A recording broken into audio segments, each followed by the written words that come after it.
অর্ধেক রাত হলে আকাশের দরজা কি হয়? খুলে দেওয়া হয়। যে যা চাই তাকে আল্লাহ তা দিয়ে দেন। যে যে বিষয়ে প্রার্থনা করে সেটা আল্লাহ কবুল করেন। যে যে কোনো বিপদে পড়েছে আল্লাহ তাকে উদ্ধার করেন। তবে যার জেনার সম্পর্ক আছে তার কথা আল্লাহ কবুল করেন না। আমি কি দিয়ে বুঝাই জেনা কত বড় বিপদ? আমি কি দিয়ে বুঝাই আপনাকে জেনা কত বড় বিপদ? যেটা ঘরে ঘরে হচ্ছে, যেখানে সেখানে হচ্ছে, যেটা মানুষের কাছে আজকে পাপের কাজ নয়। শোনো, মুনাফিকি করো না বক্তব্যের সাথে।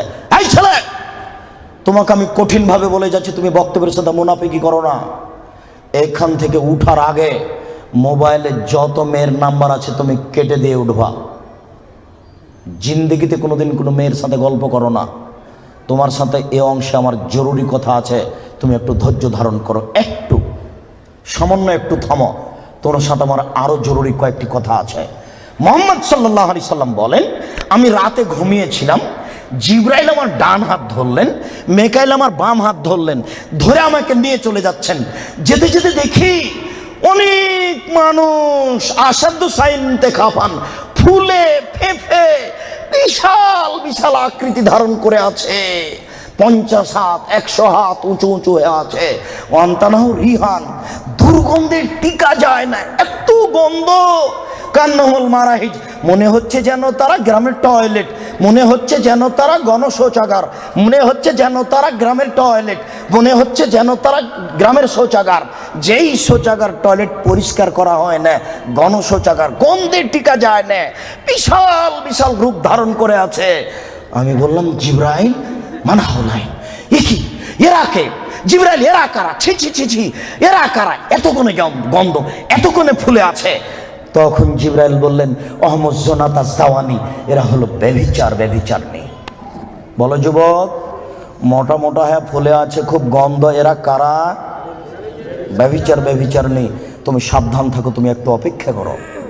শুনুন, আল্লাহ নবী বলছেন যে আমার ডান হাত জিবরাইল ধরলেন, বাম হাত মেকাইল ধরলেন, ধরে নিয়ে চলে যাচ্ছেন। যেতে যেতে দেখি একটা গর্ত, চুলার মতো। কোন চুলা? যাতে তন্দুরি রুটি হয়। তন্দুরি রুটি চুলা দেখেছেন?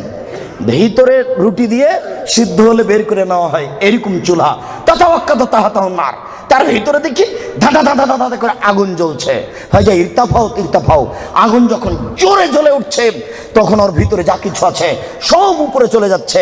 ভাইজা খামেরাত রাজাউ ফিহা, আর যখন আগুনটা কমে আসছে তখন সব নিচের দিকে চলে যাচ্ছে।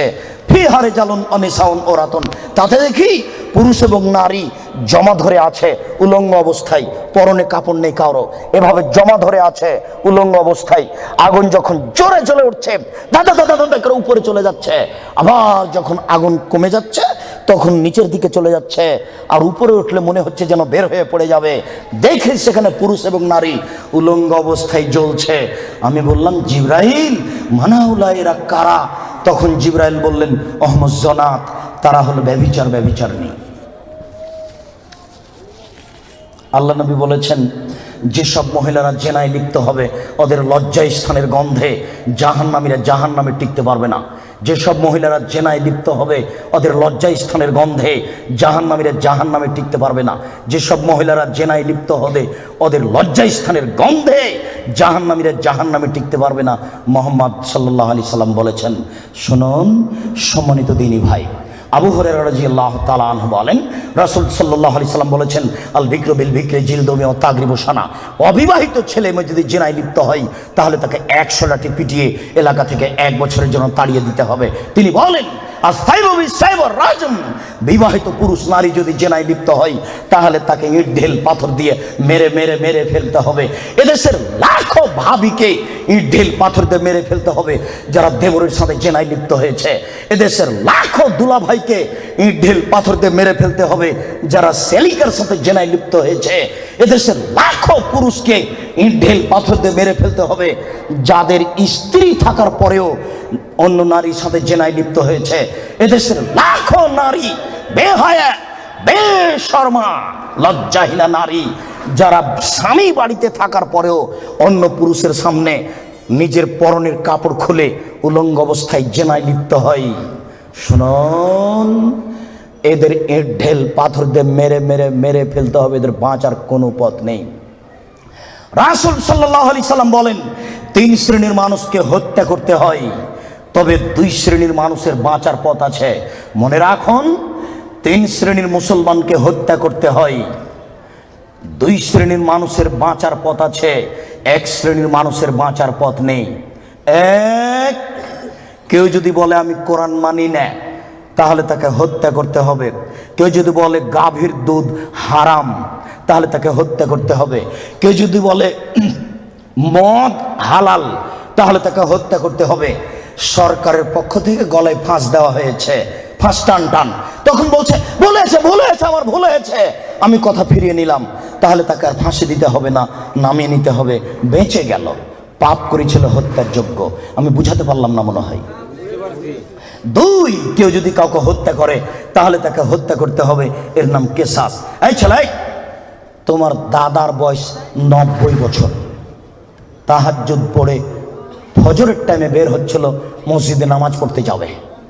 কালকে তোমার দাদাকে একটা ছেলে গালি দিয়েছে, তাহাজ্জুদ পড়তে বের হওয়ার সময়তে দেখো ওই ছেলেটা, তোমার দাদা এক থাপ্পড় দিতে ছেলেটা মারা গেছে।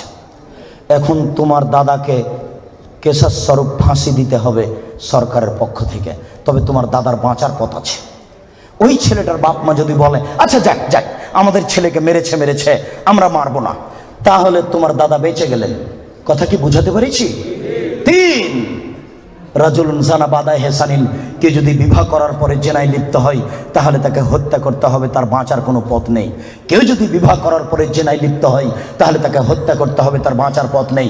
একটু জাতের মিন গামে দিয়ে গামের সম্প্রদায়ের একজন মহিলা আসলো, আল্লাহ রাসূলের দরবারে এসে বলছে, তাহির নিয়া রাসূলুল্লাহ, হে আল্লাহ রাসূল, আপনি আমাকে পবিত্র করুন। তখন আল্লাহ রাসূল বললেন, ইরজি, বাড়ি তুমি ফিরে যাও, আস্তাগফিরুল্লাহ, আল্লাহর নিকটে ক্ষমা চাও, ও তুবি ইলাইহি, তুমি তওবা করো, তোমার পাপ ক্ষমা হয়ে যাবে। তখন মহিলাটি বলছে, হ্যাঁ তুরাদ্দাদুনি কামারা দাদ্দা মাইজ ইবনে মালিক, আপনি মাইজ ইবনে মালিকের বিচার না করে বারবার ফিরিয়ে দিয়েছিলেন, আপনি কি আমাকে সেইভাবে ফিরিয়ে দিতে চাচ্ছেন? আমার পেট উঁচু হয়েছে, অবৈধ সন্তানে আমার পেটে অবৈধ সন্তান রয়েছে, দয়া করে আপনি আমাকে ফিরিয়ে দিন না, আমার বিচার করে দেন। তখন আল্লাহ রাসূল বললেন, আচ্ছা ঠিক আছে, ইরজেই হাতা তালে দি, তুমি বাড়ি চলে যাও, যেদিন তোমার বাচ্চা হবে সেদিন আসিও, বিচার করে দেব। মহিলা বাড়ি চলে গেল। বাচ্চা সবে মাত্র প্রসব হয়েছে, মুসলিম গ্রন্থে এসেছে ওই বাচ্চাটাকে ন্যাকড়ার মধ্যে জড়িয়েছে, প্রসব হওয়া মাত্র জড়িয়ে নিয়ে এসে আল্লাহ রাসূলের দরবারে এসে বলছে আল্লাহ রাসূল, এ দেখেন বাচ্চা প্রসব হয়েছে, বিচার করে দেন। আল্লাহ রাসূল মাথাটা নিচু করে বলছেন, ইরজি, বাড়ি চলে যাও, ফারজি হে, বাচ্চাকে দুধ খাওয়াও, হাত্তা তাপ্তে মিহে, যেদিন বাচ্চা দুধ ছেড়ে দিবে সেদিন আসিও, বিচার করে দেবো। মহিলা চলে গেল, বাচ্চাকে 2 বছর দুধ পান করালো। 2 বছর পরে মহিলা বিচারালয়ে উপস্থিত, অফিয়াদেহি কেসরাত খুবজিন, এমত অবস্থায় বাচ্চার হাতে এক টুকরা রুটি রয়েছে, এই রুটি প্রমাণ করে বাচ্চা খাদ্য খেতে পারে। ফাওয়াসাদাহু বিয়াদি রাজুলিন মিনাল মুসলিমিনা, আল্লাহ রাসূল ওই ছেলেটাকে একজন মুসলমানের হাতে সমর্পণ করলেন, বললেন, যাও তুমি এই ছেলেটাকে লালন পালন করো। তিনি বললেন, সঙ্গী সাথী, এই যাবো বিহা, তোমরা একে মাঠে নিয়ে যাও, এই মহিলাকে মাঠে নিয়ে যাও, আফিরুল্লাহ সাতরেহা, মাঠে নিয়ে গিয়ে গর্ত খুঁড়ে বুক পর্যন্ত পুঁতে দাও, ফারজেমুহা, এরপরে তোমাকে তাকে ইট ঢেল পাথর দিয়ে মেরে মেরে মেরে ফেলো। সাহাবীগণ বলেন, আমরা তাকে মাঠে নিয়ে গেলাম, মাঠে নিয়ে গিয়ে গর্ত খুঁড়ে বুক পর্যন্ত মাটিতে পুঁতে দিলাম, এরপরে চতুর্দিক থেকে ইট ঢেল পাথর মারতে লাগলাম। খালিদ বিন ওয়ালিদ বলেন, একটা পাথর আমি নিয়ে তার মুখের উপরে মারলাম, ফাতারা জাহাদাম আলা ওয়াজহি খালিদ, পাথরটা মুখে লেগে মুখ ফেটে রক্ত ছিটে খালিদের গায়ে লাগলো। ফাসাব্বাহা, খালিদ গালি দিয়ে বসলেন, ছি ছি, একজন জেনাকারিনী মহিলার গায়ের রক্ত আমার গায়ে লাগলো, এরকম কিছু হবে? আল্লাহ রাসূল বললেন, মারে রে খালিদ, তুমি গালি দিও না, লাগা তাওবা তাওবাতান লাউ তাওবা সায়মাকসিন লা গফিরা লাহু। এই মহিলা আল্লাহর দরবারে এত ক্ষমা ভিক্ষা চেয়েছে, এই মহিলা আল্লাহর দরবারে এত কান্নাকাটি করেছে, পৃথিবীর বড় থেকে বড় পাপী যদি এইভাবে কান্নাকাটি করে তাহলে তার পাপ ক্ষমা হয়ে যাবে। খালিদ, তুমি একে গালি দিও না, দুঃখিত, আপনাকে আমি কি দিয়ে বুঝাই? পৃথিবীর সবচেয়ে বড় পাওয়ারফুল মানুষ হচ্ছেন মুহাম্মদ সাল্লাল্লাহু আলাইহি সাল্লাম। পৃথিবীর ইতিহাসে এত বড় পাওয়ারফুল মানুষ কেউ জন্ম নেয়নি, কিয়ামত পর্যন্ত কেউ নিবে না। জান্নাতের গেটে বড় অক্ষরে লেখা আছে, সর্বপ্রথমে যিনি জান্নাতে প্রবেশ করবেন তিনি হলেন মুহাম্মদ সাল্লাল্লাহু আলাইহি সাল্লাম। জান্নাতের ভিতরে একটা ঘর আছে, সেই ঘরের ভিতর দিকে একজন ফেরেশতাকে দাঁড় করে রাখা হয়েছে, এখনো উপস্থিত। তাকে বলা হয়েছে, কেউ যদি বাহির থেকে এসে ঠক ঠক করে শব্দ দেয়, কে যদি বাহির থেকে বলে মুহাম্মদ, তাহলে এই দরজা খুলে দিও। এই ঘর মোহাম্মদ ছাড়া কারোর জন্য খোলা হবে না। আপনাকে আমি কি দিয়ে বুঝাই মোহাম্মদ সাল্লাল্লাহু আলাইহি সাল্লাম কত বড় পাওয়ারফুল মানুষ। বিচারের মাঠে ইব্রাহিম আলাইহিস সালাম বলবেন, কাদ গাজেবা আলাইয়া রাব্বি, আমার প্রতিপালক আমার উপরে রাগ করেছেন। মা গাজেবা মিন কাবলাল বাদ, আমার প্রতিপালক এরকম রাগ পূর্বেও কোনোদিন করেননি, ভবিষ্যতেও কোনোদিন করবেন না। নাফসি নাফসি, আমার যে কি হয় তা আমি নিজেই বুঝি না। এইভাবে চিল্লাচিল্লি করবেন ইব্রাহিম আলাইহিস সালাম। আপনার হুজুরের কি হবে, পীর সাহেবের, আপনাকে আমি কি দিয়ে বুঝাই? শুনুন, ওই সময়তে মোহাম্মদ সাল্লাল্লাহু আলাইহি সাল্লাম সিজদায় পড়বেন, তখন আল্লাহ বলবেন, এই ফারাসাক সালতুতা আসেতু সাফা, মোহাম্মদ মাথা উঠান, বলেন, যা বলবেন তাই মেনে নিব, যেই কথা বলবেন আমি সে কথা গ্রহণ করব। আপনি মাথা উঠান না, আপনি বলেন না আমাকে কি বলছেন, আমি আল্লাহ, আপনি যা বলবেন তাই মেনে নিব। এত বড় পাওয়ারফুল মানুষ, একটু বলতে পারলেন না, যাও যাও তোমার বিচার হবে না, তোমার পাপ ক্ষমা হয়ে গেছে, যাও তোমার বিচার হবে না, এই কথা তিনি বলতে পারলেন না। এত বড় পাওয়ারফুল মানুষ, তিনি খালি বললেন, খালিদ তুমি একে গালি দিও না, এ এত তওবা করেছে, এরকম তওবা যদি বড় থেকে বড় পাপী করে তাহলে তার পাপকে ক্ষমা করা হবে খালিদ।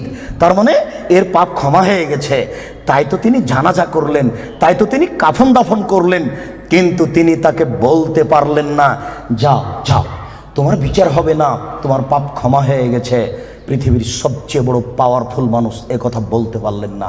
তার মানে বিবাহ করার পরে জেনায় লিপ্ত হলে তার দুনিয়াতে বেঁচে থাকার কোনো সুযোগ নেই। আমি আপনাকে কি দিয়ে বুঝাই শরীয়ত কি জিনিস? বিবাহ করার পরে জেনায় লিপ্ত হলে তার বেঁচে থাকার কোনো সুযোগ নেই। আব্দুর রাজ্জাক সাহেব, কথা বুঝেছি, একটু দয়া করে কোনো পথ ঘাট বলেন।